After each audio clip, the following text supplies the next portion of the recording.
Hello, guys, welcome to Dreamland. If you love escaping into your dreams because sometimes reality just doesn't make any sense, then this channel is for you, where you can drift away just for a while and die with a smile. Relax, I'm just kidding. Okay, so this is my first time narrating, so please don't be too hard on me and I'll try my best. This is a really beautiful story written by me. It's a Xianwang fanfiction, so if you are not comfortable with that, feel free to stop here. Or if you're curious, you're welcome to give it a try. Okay, alright, let's begin our story. The morning rush was real. With one hand on the wheel and the other holding his favorite burger, he sped down the nearly empty street toward his studio. He hadn't had breakfast again, and this burger was the only thing standing between him and starvation. His phone had been buzzing non-stop since he left home, vibrating against the passenger seat like it was having a panic attack of its own. He ignored it until the final bite was gone, then wiped his fingers hastily and picked it up. On the other end, a familiar voice spoke, slightly breathless, slightly annoyed. Where are you? Don't you think if you were going to close the studio today, you could have told me? I mean, I manage everything, remember? It's not closed, he said calmly, wiping his fingers. I'm just running late. What's the rush? There was a brief pause, then in a hushed voice his friend replied, that girl's been waiting here for you. It's been an hour and a half. What? But it hasn't even been an hour since we officially opened the studio. I know that. You know that. But how do you explain that to her? His friend sighed. Such a pity. God gave her all the beauty in the world but forgot the brain. He said dramatically. Whatever. All I know is she's glaring at me like I'm the one who made you late. Just hurry up. Okay, I'm coming, he said, shifting gears. Just manage things till then. He was about to hang up when he noticed something sticky on his hand. Burger sauce. It had dripped onto his fingers, making them slippery. As he tried to grab his phone again, it slipped out of his hand and fell beside his leg, wedged near the car door. He leaned down slightly, keeping one hand on the wheel, trying to reach for it. Big mistake. The roads were nearly empty. It wasn't office hour yet, so he thought it would be fine. But as his fingers fumbled for the phone, his knee nudged the wheel, his foot hit the brake too hard, and his car jerked to a stop. He had collided with another car that had just pulled up behind him.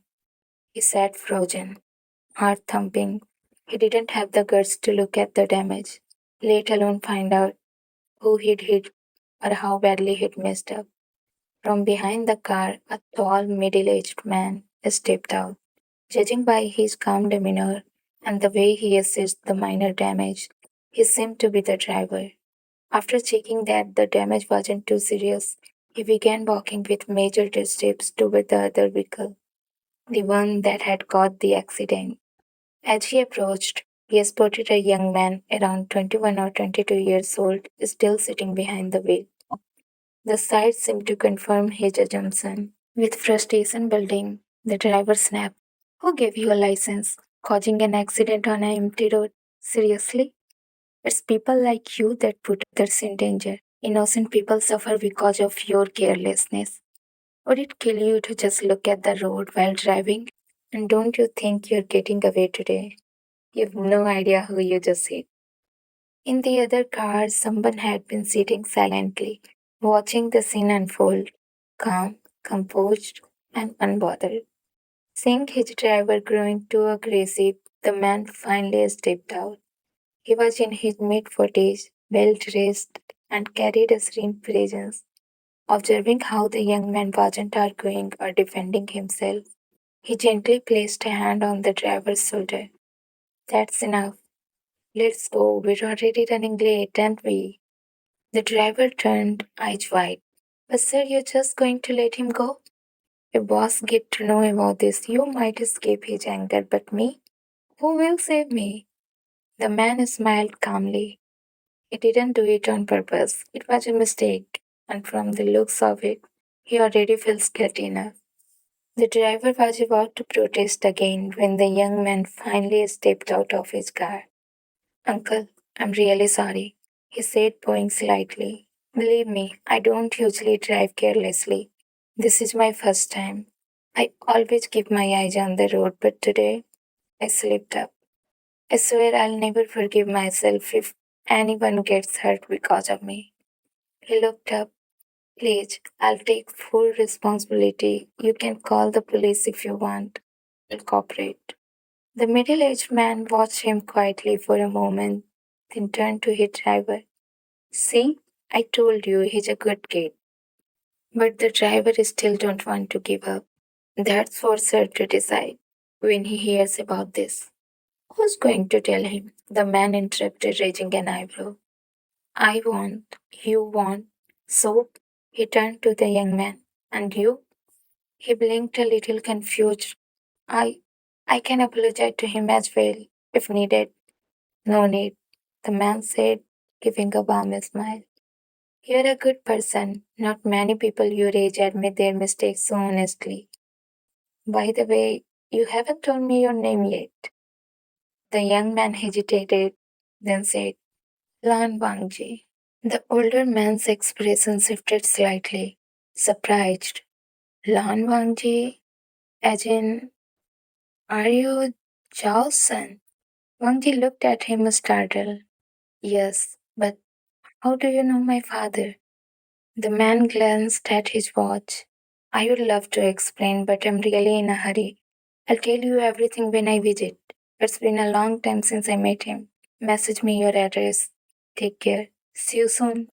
With a warm smile, he turned and got back into his car, leaving Wangji standing there holding the card with a puzzled expression, his thoughts spinning.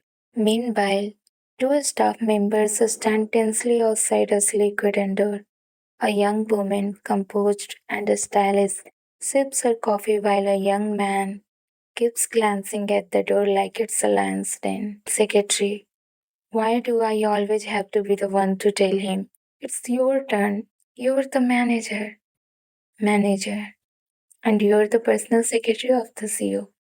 It's literally your job description. Check your contract.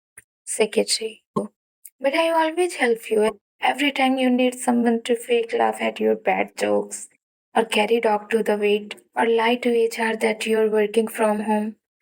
Manager cutting him. Still not working. I'll pretend to pray for you. Thank you. May the force be with me. He straightens his tie, exhales dramatically, and opens the door. At the center of this organized universe sits our second male lead. High cheekbones, calm eyes, clean shaven, and elegant. He is in a perfectly tailored black suit, the kind that says power without needing to shout. His dark hair is neatly styled, and his expression is cold and unreadable. The office is sleek, modern, and filled with soft golden light pouring in through tall glass windows. Polished marble floors, clean underfoot, and everything from the bookshelves to the indoor plant is perfectly arranged. Not a paper out of place. He sits behind a wide oak desk, tapping a pen against a file, eyes flicking up as the door opens. He looks up. His gaze is so intense it makes your soul file for a vacation leave. He said nothing, while secretary choking on words.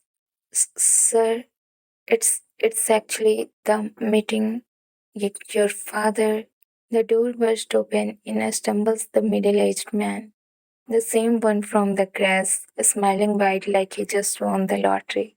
The driver trails in behind, looking as though he were dragged in. The middle-aged man. Ah, my son, my little CEO. You're working again? Of course you are. So serious, so stern, so genetically distant from me. The CEO rolled his eyes. You were late. Again. The entire meeting was cancelled. Father. What? By the way, what's your excuse this time? If I tell you, you're not gonna believe me. But listen, I was involved in a terrible, shocking, mild event. The driver widens his eyes in slow horror. There was a car accident. What? Are you hurt? Was it serious?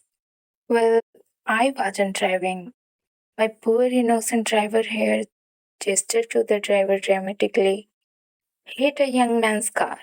Driver jumping. What? I wasn't. Father interrupting sweetly. Don't be modest. It was clearly your fault. I told you to slow down, but no. Fast and furious, right? You hit someone? Driver is still panicking. Sir, it wasn't me. It was he. That young boy. Father is still smiling. Oh, look at the time. Let's not dwell on blame. What matters is that no one died. And I'm now going to meet an old friend. You missed an important meeting because of an accident you caused. First answer me. You missed an important meeting because of an accident you caused. Father, giving up. Fine. I was eating cake. Happy? I had a moment of weakness. Your mother never let me eat sweets. The sugar was calling to me. And then came the bump. Secretary murmurs. A literal sugar crash. Oh, Jiang Chang, you're here too? Father tried to change the subject. I didn't even notice you, so things going well? Jiang Chang. Mr. V. Yeah, great. Mr. V. And if it's not, you know where to find me. Cause it's only me who can save you from this lion. Jiang Chang, under his breath. First save yours. Mr. V. Okay, I'm off. Wink. Dad, Mr. V.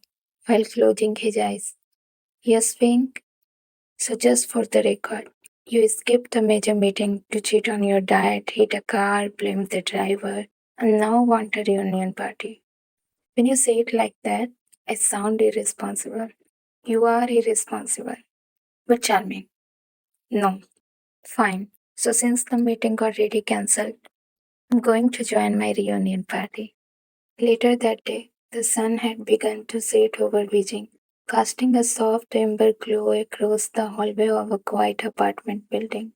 Mr. B stood before a worn but well-kept wooden door. In his hand was a small box of pastries, the kind they used to sneak from vendors as boys. He hesitated, then rang the bell. The door opened a moment later, revealing Zhao, tall, lean, dressed in a modest sweater with his sleeves rolled up. His expression, always calm and unreadable, shifted just slightly in surprise. Jianyu? He says, voice low, stern. Mr. V grins. Still recognize me, old man. And just like that, tickets melt away. Zhao opens the door wider. You, what are you doing here? He asks already, stepping aside. Mr. V enters looking around the small but cozy home.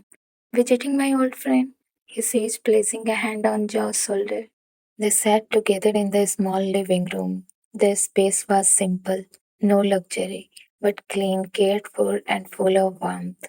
There were photos of just two people everywhere, father and son. On one wall, a framed dance certificate hung beside a photo of a young Wangji, smiling with messy hair and bright eyes, holding a trophy in his hand. Joe poured the tea, his hands steady from years of discipline. You look, well, richer, and you look tired, Mr. B said, not unkindly. I work. I know, Mr. B said softly. You always have. A warm silence hangs between them until Mr. B spoke. You really raised him alone all these years, Mr. B asked gently. Joe nodded. Since he was 5, Mr. B added, and you've done great job. He needed me, Joe said simply, and I needed him. He continues, and he's everything I ever wished for, never complain, and agree with everything I wish, even though I don't say anything. Mr. V looks around again. You did more than just raise him. You gave him freedom. He wanted to dance, Joe said, and he's good, even if the world hasn't seen it yet. I had to support him, and I believe he will achieve whatever he wishes. Mr. V nodded slowly. He's humble, polite, doesn't complain. I can tell all of that comes from. Then he hesitated before adding, his mother. Joe nodded with a sad smile and said, I just made sure he had what he needed. It's not much.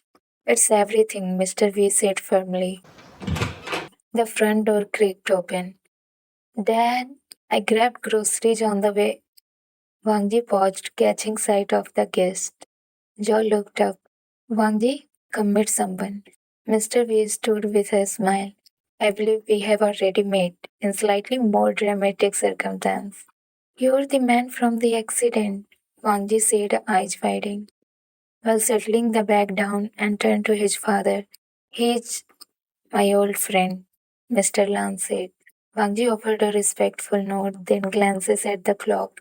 It's almost dinner. Why don't you stay? I'll cook. You cook? Mr. V raises an eyebrow. He's a great cook, Mr. Lan says with rare pride, and he insists on doing it himself. Wangji shrugs. It's a stress relief. You always say that, Mr. Lan replied. Mr. V's gaze flicked between them, seeing the silent affection, the unspoken understanding. Wangji smiled softly. Dad works hard. I take care of the house, Wangji said to Mr. V. Then I'm honored, Mr. V says warmly. I'll stay. Dinner is homely but delicious. Mr. V praises every dish while Mr. Lan watches silently, though there's a flicker of pride in his eyes. Later, as Wangji cleaned up in the kitchen, Mr. V and Mr. Lan sat with warm tea. I'll say it straight, Mr. V began. I want to marry our sons. Mr. Lan blinked. What? Mr. V takes a breath. We used to dream, remember, about marrying our children?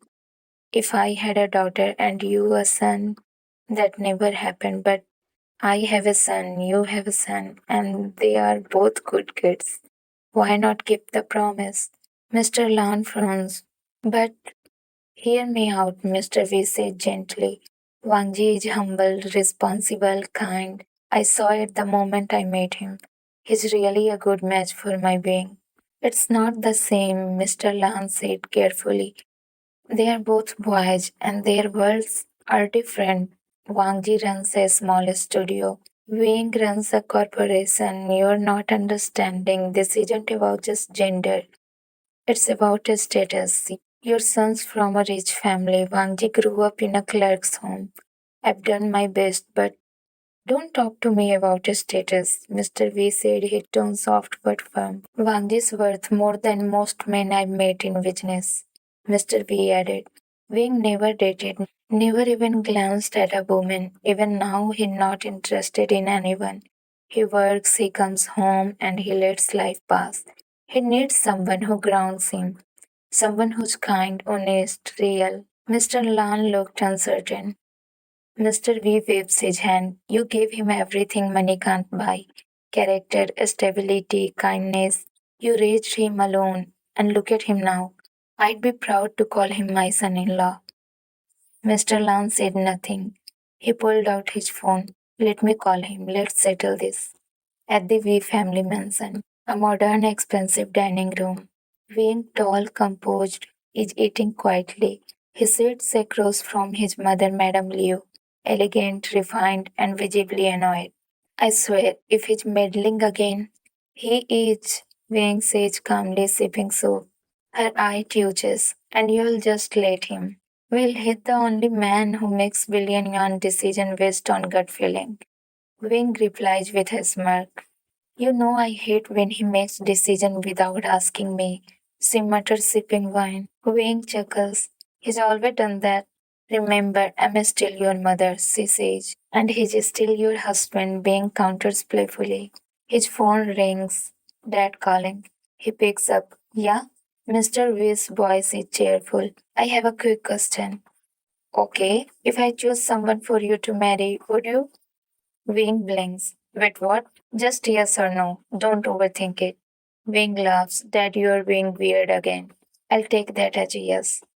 Wing sighs, glancing at his mother. Yes, or as long as they are not allergic to mom. Mr. V grins on the other end. Perfect. He hangs up. Back at the V home, Madame Liu stares at her son. What was that? Dad being dad, Wing shrugs. He's probably trying to marry me off to a pastry chef or a barista again. Did you just say yes to a marriage proposal you don't even know about? Being too calm for her liking, simply returns to his meal. I'm sorry, just something funny. She frowns. He better not be doing anything foolish. You're not marrying someone without my approval. I didn't say I was, Wang replied calmly. You take nothing seriously, she mutters. He smiled. That's because Dad always takes everything seriously for me. Meanwhile, Wangji was about to go to bed when he heard two soft knocks on his door. It was his father. Up for some hot choco milk? Mr. Lan asked, holding two mugs. Wangji smiled immediately. It was his favorite, but only when his dad made it. As he took the cup, he noticed something. That smile's been stuck on your face since you met Mr. V, he teased. Mr. Lan chuckled. I'm always happy when I'm around you. I don't wear a cold expression like you. I do not have a cold expression, Wang Ji argued. I always smile when I'm with you. Seeing Wang Ji's puppy eyes, Mr. Lan laughed and gave in with a nod. They sat in silence for a while, then his father spoke again, more serious this time. I have something to talk to you about. Wangji looked up. But before that, Mr. Lan added, I want you to know there's no pressure. Promise me you'll tell me honestly whatever comes to your mind after you hear me out. Wangji narrowed his eyes. Suspicious. Something clicked in his mind. You're going to marry someone, he blurted. Mr. Lan froze. Then, what? How could you think that about me? That's absurd, he exclaimed, grabbing Wangji's ears gently but firmly. Ow, ow, Dad, it hurts. Let go, Wangji yelled. Mr. Lan instantly let go, throwing in concern. Did I hurt you? Wangji, touched by the worry in his father's eyes, quickly said, I'm all right. After checking once more to be sure, Mr. Lan sat back, more composed now. He began, Jian and I were best buddies back in high school. We did almost everything together, went to college together, got married the same year, and when he had his first child, we made a promise. He looked down at his mug, remembering. We dreamed we'd get our kids married someday. But I had a son too, and his wife.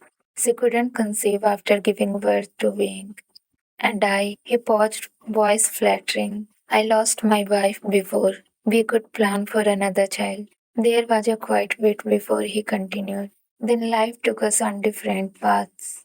I never accepted to meet him again, but thanks to you, we met again today. And I was surprised, really surprised, to find him at our door. Mr. Lan looked straight into Wangji's eyes. But I was even more surprised when I found out why he came.